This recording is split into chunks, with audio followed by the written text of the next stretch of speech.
Scholars attending a seminar on experiences of poverty alleviation in China have spoken highly of the country's development achievements, believing that China has provided precious experience for other developing countries. The event, jointly organized by the Center for International Policy Africa and the China-Africa Institute, was held Saturday in Dar es Salaam, Tanzania. Definitely, learning from Tanzania's experience and adapting them to our circumstances will be the most important vehicle for ensuring that Africa in the next few decades is going to reduce poverty.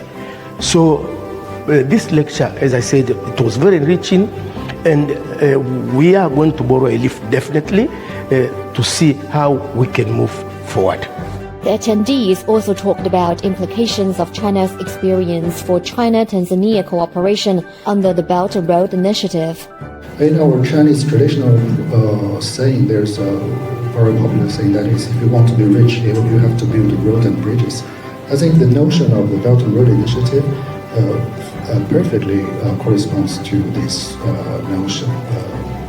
With improved infrastructure capabilities, you will be more easier to get integrated into the intact world market. Like the fifth phase of the Standard Gauge Railway, the Nyerere hydropower plants, and the Karume International Airport on Zanzibar, I think these are all the very typical points to show that China's, Tanzania's cooperation on its infrastructure.